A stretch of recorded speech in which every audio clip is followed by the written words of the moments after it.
In this video, we will demonstrate the AI capabilities of Pactly, which can assist in reviewing and redlining contracts received from external parties. You're viewing a demo services agreement, which we will review using the Pactly Microsoft Word plugin. To begin, we select Review a Contract and assign a name to this contract. After that, we select the type of contract, which in this case is a service agreement. Here, you'll notice an option to select different playbooks. The number of playbooks you can choose from depends on the contract type. This feature is customizable, allowing you to have dedicated playbooks for specific purposes.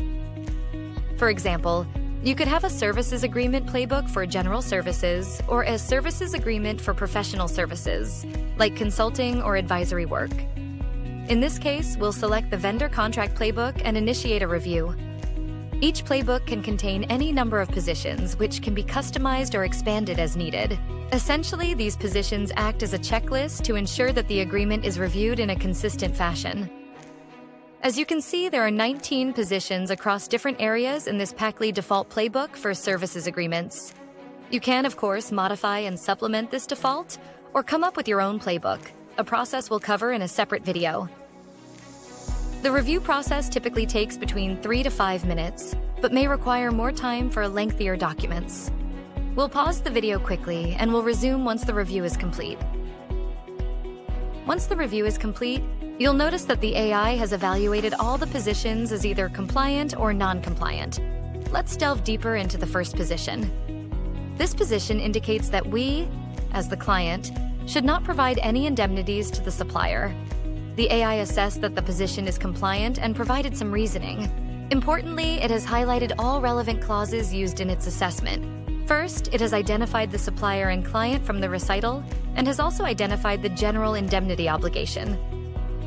Since the general indemnity obligation is given by the supplier, Rainmaker Systems, in favor of the client, HP, the AI has determined that the contract is compliant with this playbook position, that the client should not be giving indemnities. Now, we can proceed to the next position. As visible in Microsoft Word, the contract highlights the relevant clauses and provides the basis for its reasoning with an additional purple highlight. Now, let's have a look at a non-compliant position. For example, the payment terms. Our position is that the payment term should be at least 60 days or more from the receipt of a correct and undisputed invoice. However, the contract specifies a 30-day term from the date of invoice receipt. Let's select the clause in question right here and generate some ideas on how we could mark up this clause.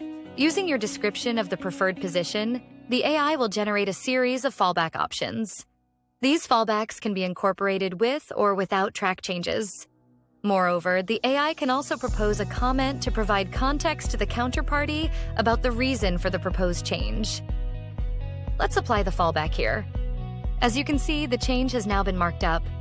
Additionally, the AI has included an explanatory comment which you can easily modify to make necessary adjustments. Once this is done, we can move on to the next position for review. Taking a step back, the use of an AI-powered playbook provides a significant advantage. It ensures that your entire team reviews similar contracts using the same approach whilst increasing efficiency with AI.